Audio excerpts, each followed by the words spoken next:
Good afternoon, everyone. Welcome back to Real Reds Talk, an authentic football fan channel made in Manchester. Not the bubbly, strong, electric, static, whatever you want to call it, introduction as usual. It's because I feel like I'm on 5% battery. I'm not going to lie to you. Very, very bad sleep last night. So, look, if I have a few lapses in concentration or I read a quote out wrong, then, just allow me today. Just give me 30 seconds to get my bearings. I've had a coffee. I'm just trying to, kind of get with it at the moment. So, look, that doesn't distract and take away from the new show, of course not. A lot of people saying Christmas has come early with a new left back in town. We're going to talk about that. For anyone on YouTube, the topics on the table for you guys today are right on your screen. And obviously, if you are on TikTok, you can see him behind me anyway. Ruben Amorim done his press conference this morning, looking like a really tired boy, in fairness. He looked like he needed a coffee himself. Great people have things alike. Marcus Rashford's preference is to move to Spain. That's coming out from a couple of very strong journalists. Nuno, Mendes, a new left-back, potentially on the list. A player I'm a big fan of. I believe Ruben Amorim's worked with him before. And also he's got the same agency, so that could be interesting. And the young talent in Nypan, who plays for Rosenborg, that move becoming closer. Very similar to Diego Leon in terms of age profile and price and all those kind of things. So they're going to be the things that we discuss today, people. That's what we're looking at.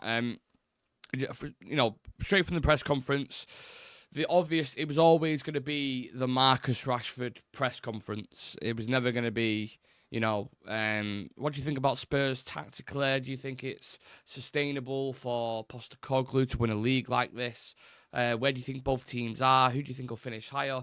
None of those questions. If you want to hear the real stuff and you want to hear the real questions, watch our preview that we did last night, me and Chive. Break down everything really, really well. Everything in detail. So check that out after this show, of course. But it was going to be the Marcus Rashford press conference, and he got asked about him.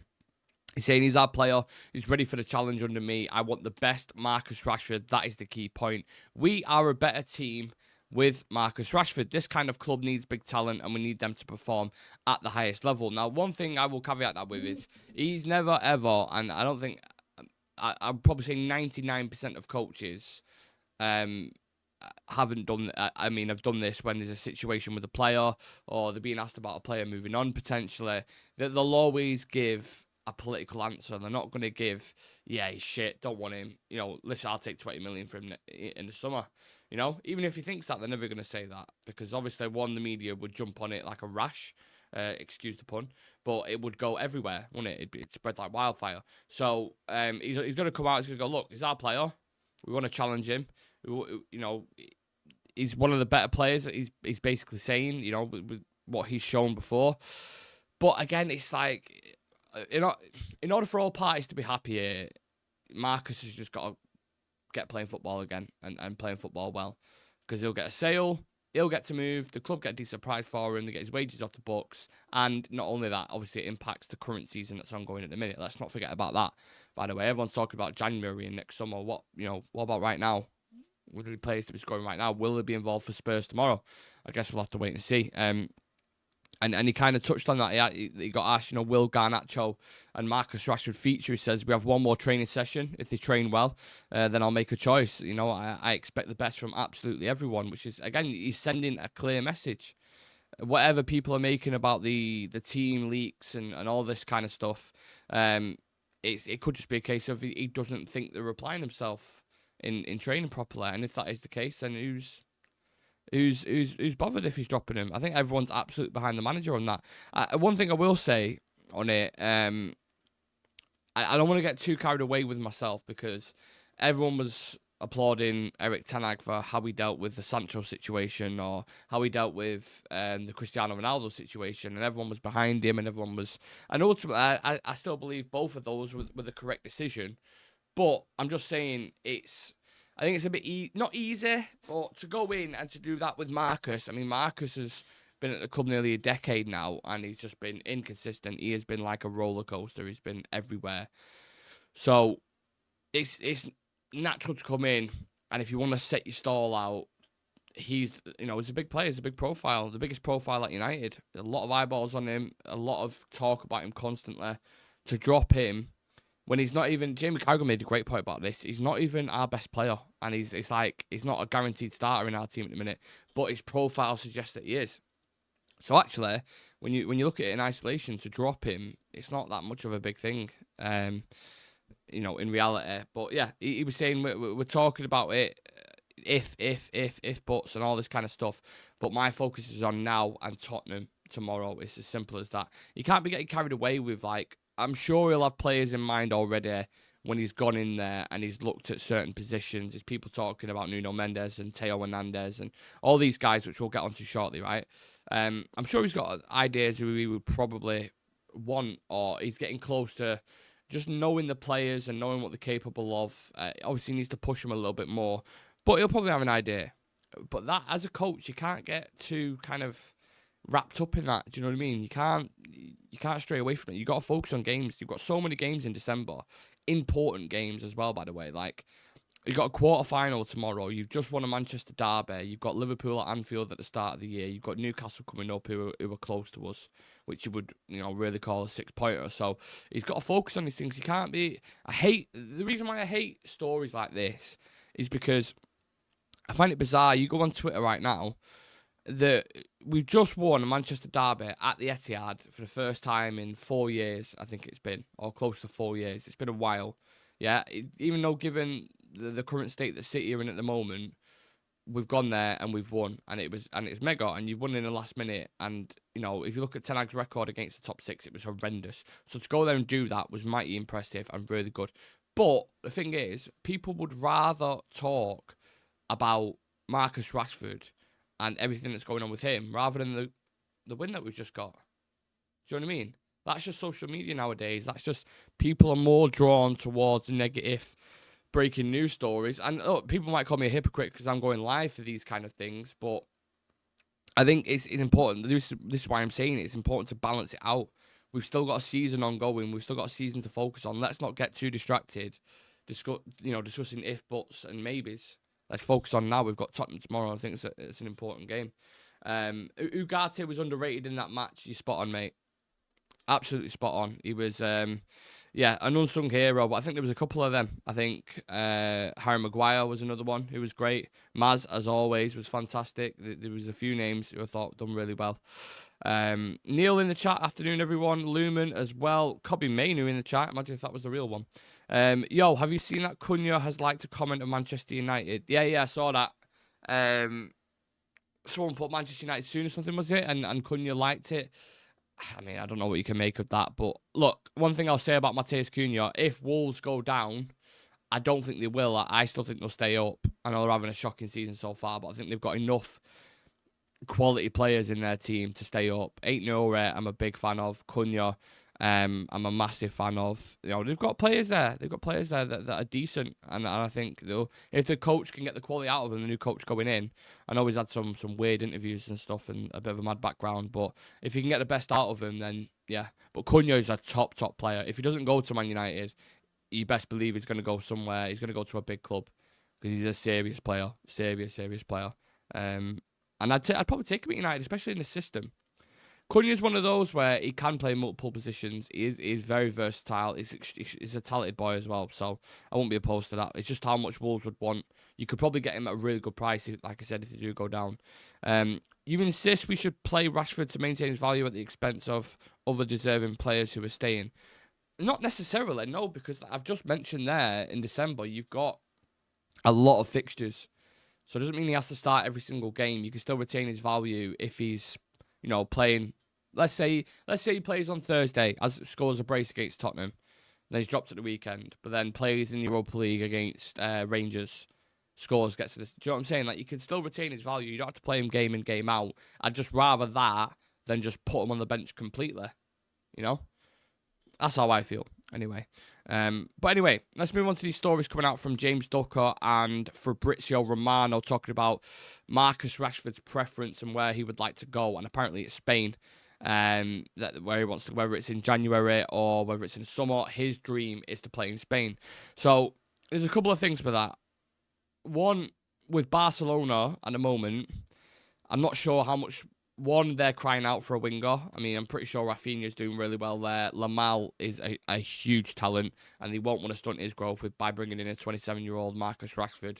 And plus their finances are all over the gaff. I mean, I'm pretty sure they can't register Dani Olmo, and he may end up leaving on a free in January. I'm sure I saw a news story or something around that. So, I doubt they'll be able to afford him, and I don't think Hansi Flick would want him. I don't think so. Real Madrid, I mean, fucking hell. Are Real Madrid going to sign Rashford? No, utter nonsense. That's not going to happen either. They've got Vinicius Jr., Rodrigo, Mbappe, Brahim Diaz. They don't need Rashford. They do not need Rashford. So where's he going to play in Spain? What other team in Spain could afford his wages? I'm going to go fucking Valencia, is he? Or Girona with Donny van de Beek.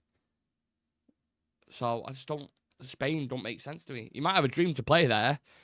Okay, if you dream that much that you want to play in Spain, then take one of the biggest wage cuts of your life. You'll have to drop your wage down from £360,000 a week to around 100k a week. So you have to make this move. You're gonna lose out on 260 grand a week, which is £1 million a month. Just over £1 million a month to move to Spain. If it's your dream, go and do that. Let's see how much of a dream it is for you if you move. Atletico Madrid, I mean, they just spent heavy money on Alvarez. You know, I don't see it. I don't see him moving to Spain at all. The only places that can afford Rashford, in my mind, at the moment, one is PSG, but they've killed their interest multiple times, and they've said that they probably won't do it. One is Saudi. But I don't think he'll go to Saudi. The World Cup and things like this are being mentioned. You ain't going to the World Cup if you're playing football in Saudi.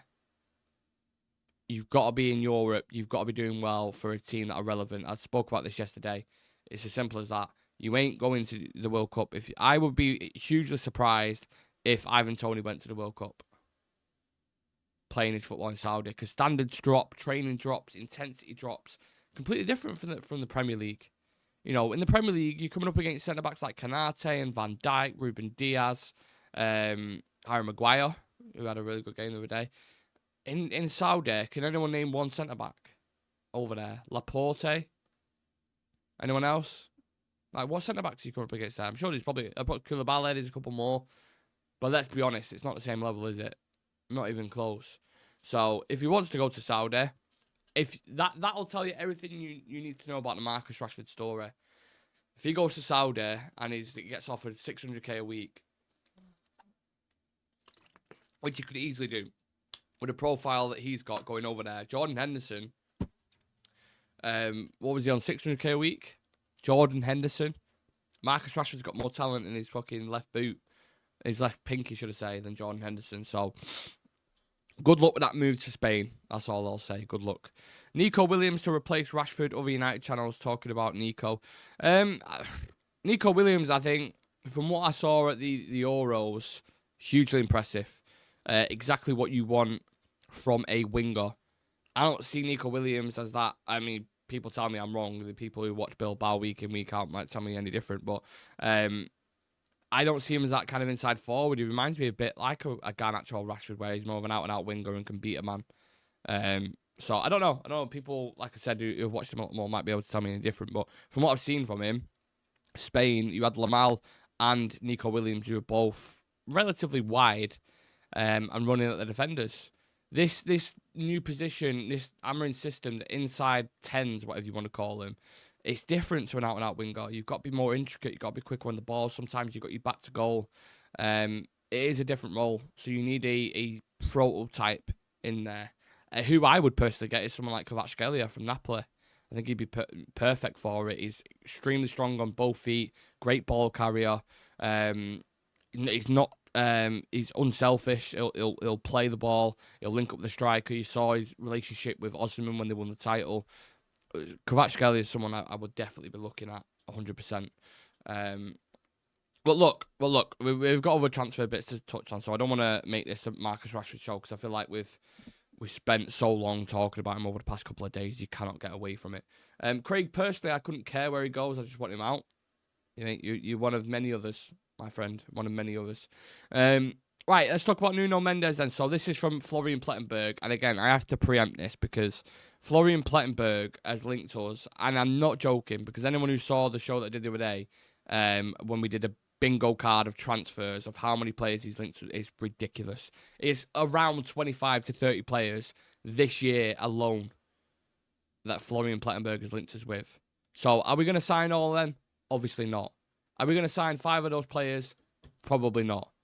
Are we going to sign 3 of those players? Probably not. There's probably 1 or 2 who will probably slip through the net, and then they look like they've been accurate because they've mentioned a name. But look, there's been talks about Alphonso Davies, Leon Goretzka, Leroy Sané, Jonathan Tah. I mean, there's loads of names that he individually has linked us with. But Nuno Mendes and Theo Hernández are currently the 2 expensive preferred left-back options for United if Alphonso Davies extends his contract with Bayern.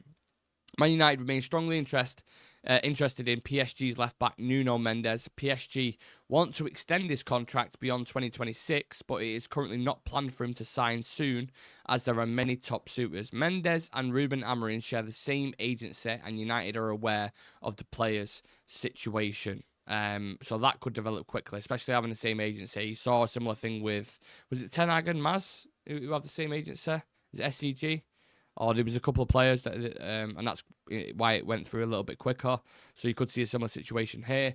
I'll tell you one thing, Nuno Mendes, serious left-back. Serious left-back. He's another one I've watched for Portugal loads. I've watched for PSG. Explosive, rapid, strong, really good on the ball. At this point in a minute, we're talking about, when we speak about strikers, it's not the best market, is it? There's not many world-class strikers around, or top high-level strikers that are for sale. You look at Gyökeres, who's one of them potentially. I'm trying to think who else would be available. Maybe a Jonathan David, but I wouldn't even put him in that echelon. Players like that are available. But you look at left-backs you could potentially get at the moment. I mean, being linked with Theo Hernández, he is unbelievable. Nuno Mendes is unbelievable. Alphonso Davies is really good. Kirkhead for Bournemouth is really good. Robinson for Fulham is good. Gutierrez, I like at Girona. You've got 5, 6, 7 left backs there who could all do a really, really good job. If I'm to handpick one of them, I mean, I change my mind every week, every time I see a new player. Like, I was high on Alphonso Davies, I still am. I still appreciate him as a player. I think he would do really well in this system. But then I think Robinson, I watched Robinson against Liverpool at Anfield. Hugely impressed with his performances. He's someone I definitely look at. Nuno Mendes has been someone I've admired for a while. Obviously, he's worked with Amorim before, I'm pretty sure, at Sporting, for a brief period. And then obviously made his move to PSG, similar to Manuel Ugarte. So if you can have a similar impact with what Ugarte is doing in the team, it's a no-brainer, isn't it? In that regard, for sure. But yeah, who do you guys want as the left back? Who would you go for? Are those 5, 6 names I've just mentioned? Let's do a poll on it. Let's see what the people are saying. So, Man United's next left back. I want to see what people. So I'll put Mendes, Theo, Davies, Robinson. Is that fair? That's a fair poll, isn't it? I'll ask the same people. 4 left backs to choose from. TikTok. Theo Mendes. I'm mixing names here. It's like polymerization on Yu-Gi-Oh! If you know, you know. Mendes, Nuno Mendes, Theo Hernández, Alphonso Davies, Anthony Robinson. 4 players. Who would you pick? Carlos is saying, imagine we could convince Davies of our project. That's the difficult thing in it at the moment. All these players, and you make a great point, to be fair. You need to mention this when we're talking about these kind of left backs. They're all playing in the Champions League pretty much. They're all on around £200,000, £250,000 a week, I would imagine. Apart from obviously Robinson. So saying to them, look, we know Real Madrid are interested in you. However, I know we're 13th in the league, but we have an exciting project under Ruben Amorim. We want to push into Europe. You know, trying to sell that to him is a bit like, and then the wages is huge. Are Ineos going to offer out contracts for £300,000 a week? It's not going to happen. So I think they'll probably lean more towards Kirkhead or Robinson, simply because it's one, you'll have that Prem proven element, you'll have the wages, which won't. I mean, I don't know how much Kirkhead is on, But I would go as far to say he's not on more than 75k a week, is there? So that deal could be relative. I mean, it's still be quite a pricey deal to do in terms of like paying for him. But his wage is going to be pennies in comparison to what United usually offer. So his average salary 1.5 million a year. So if we divide that by 12, I can't. Usually I'm really good at quick math, but I'm just, yeah, like I said, I've had hardly any sleep. So, come on. What? Someone tell me what's 1.5 million divided by 12.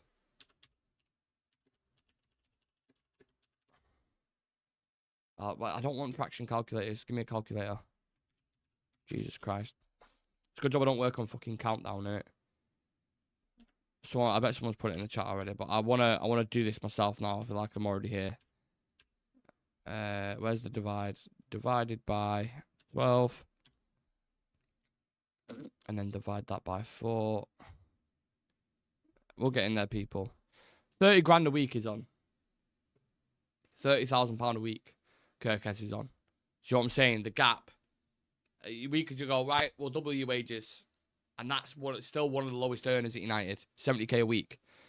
We'll double your wages. Kirkes, happy. Agent, happy. You get like a decent fee or what have you. And we'll give Bournemouth, I don't know, 30 to 40 million. So I see that being more realistic than an Alphonso Davies. But it just depends what you want. You have to pay a premium for a player, don't you? I suppose. So, yeah. Just being back, Alvaro. When you lose versus United, you know how big the downfall is. Well, you could probably say that in a minute because we're 13th. But, I mean, if you thought we were bad, look at Man City in a minute. My God, what on earth is going on over there? That is the craziest downfall you will see in a hot minute. For a team to go from winning back-to-back 4 Premier League titles, winning the treble within that period as well, and a couple of cups, to winning 1 in like 11 games or whatever it's been, is just like, it's unprecedented, isn't it? Crazy what's going on at the moment with City. I don't know. I still have a thing in me that I still think they're gonna come back and challenge for the title, and people will call me absolutely nuts for that. I think they will. And in the next couple of games, they'll find it a little bit murky, but I think they'll start pulling off a couple of draws. You'll start seeing a couple of signs, and then I think in January, I think they're going to go and buy a Mendes or a couple of players. I think Pep will be. Pep can't wait. Forget Christmas, forget New Year. He's not even bothered about any of them. He's looking at the first winking minute of January, and he's like, I don't care what it fucking takes. Go and buy these players. And yeah, but Pep, we're halfway through a season. I don't want to lose the best players. We're going to have to pay a lot of money. Yeah, I don't care. This cannot continue.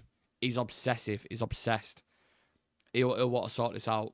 And I still think they could push up. I think there's going to be teams that drop points that you don't expect. I still expect Liverpool to have a bit of a rocky patch. Chelsea, inevitably, I think will have a rocky patch. I mean, Arsenal are doing Arsenal things. I think with Arsenal at the minute, I think Arteta's taking them as far as they can go, to be honest with you. I do. If he was to leave tomorrow, what would his legacy be at Arsenal? An FA Cup and 2 Charity Shields? You know? They've pivoted from this, and I know this isn't an Arsenal fan channel, but I just want to have my say on it for like a couple of minutes. They've pivoted from this really expressive style of football, which is so good on the eye and really nice to watch. And sometimes it would be naive defensively, I admit that. But you watch the football, it's entertaining, it's exciting. Like they were competitive in a lot of the games, getting draws at the Etihad and things like this. And I know they didn't get over the line, and I know City still beat them by like 3 points in one of the races. But then Arteta decided to go let's go, 0-5 Chelsea. Let's get a load of brutes in there. Let's impose ourselves on the team. We can win off set pieces. And it's just like, the open play goals now are as bad as like some of the records for it are like really, really bad in comparison to some of the other teams. I don't know. I think Arteta is going to end up in a similar vein of like Southgate, where it was like you got to the final and we kept getting there, but you ain't the man to get us there, to get us over the line. I think I think that'll happen with him. I do. I'm not saying he's a bad manager. I think he's a decent manager. But, yeah, it's a weird season this year. I mean, Forest could end up getting Champions League football. United could finish in the bottom half. You don't know what's going to go on. So I suppose that's why it makes it one of the best, the most watched leagues in the world, because it is so competitive. I remember Ragnick talking about this years ago about, in the German league, it's different. If Bayern Munich play, I don't know, Stuttgart or someone near the bottom of the table, 9 times out of 10, they're probably going to win like 4-5-0.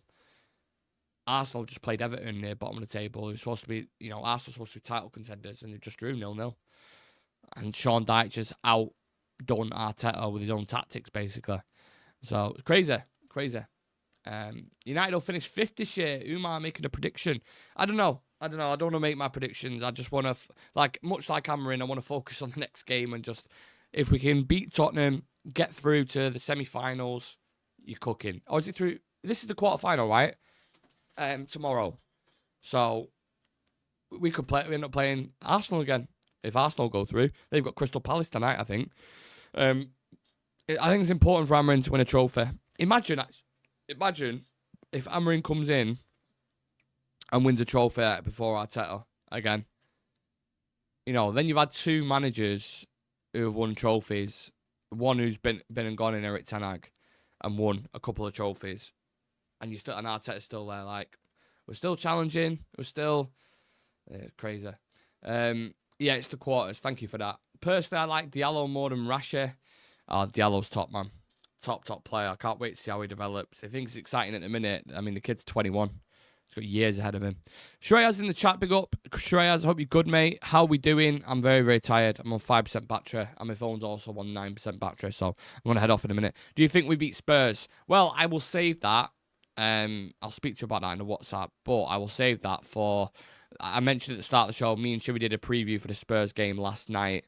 If you haven't had your chance to get yourself ready for that game, and if you feel like you're capable of watching a 30-minute video, because some people's retentions are off the scale and they can't focus for more than 1 minute, I absolutely understand it. But we did do the preview yesterday. We covered loads of stuff as well. And we actually had the breaking news about Marcus Rashford whilst we was live. So I'll leave that link in the chat for you if you do want to watch it. Let us know all your thoughts, predicted 11, score predictions for that game, because I think it's going to be very interesting. Someone just said there, we need Kvaratskhelia for Lamb. Great minds think alike. Literally mentioned that about 10 minutes ago. Top player. Yeah, really appreciate him as a player. But yeah, that's all from me from now. It's been half an hour. My brain isn't working properly today. It's all over the gaff, but I've actually covered quite a bit. Oh, Nypan, no, I'm not going. I'm lying. I've said I'd speak about Nypan. So Man United have moved closer to signing Rosenborg midfielder Sverre Nypan. United have intensified their pursuit ahead of a potential January move and have made progress on the deal. There is an increasing possibility that he will become Ruben Amorim's first signing. And you've seen obviously Diego Leon, the left back from Paraguay, who with the deal's pretty much done with as well. You've seen little deals like this. Ineos are pushing them more. Sekou Koné, Chido Obi Martins as well. Young, talented players around Europe who not many people have heard of before, but they've got a high reputation in terms of from scouts who are looking at him. So look, if that's a deal we get done for an attacking midfielder and he suits the system, fantastic. He's someone I would definitely take. I haven't seen much of. I've seen him bits because obviously we played him in pre-season. Yeah, I mean, what more can you say about it? It's not a stellar standout name. Like I said, a lot of people might not know him, but who knows? Could be a good player. We'll just have to wait and see. Right, now I'm going to leave it at that. Sorry, I had to touch on that before I headed off. You can't promise stories and not talk about it, I should say. I put a poll up before in regards to left backs. I think this is very interesting. So I put 4 left backs who you would take right now. I put Mendes, Theo Hernández, Alphonso Davies, and Anthony Robinson. 33% went with Mendes, 17% went with Theo, 17% went with Davies, and Robinson got 33%. So Robinson and I keep wanting to say Theo Mendes. Fucking hell. Robinson and Nuno Mendes, equal with votes. Fascinating, isn't it? Is that recency bias? I don't know. Anyway, if you guys can politely leave a like in the video for us before you head off, that'd be absolutely amazing. Likewise with TikTok. If you want to drop us a follow on TikTok, check out the content. If you enjoy it, if you're a United fan, or even if you're not a United fan, you're just a football fan, in general, because we do have Premier League predictions and stuff.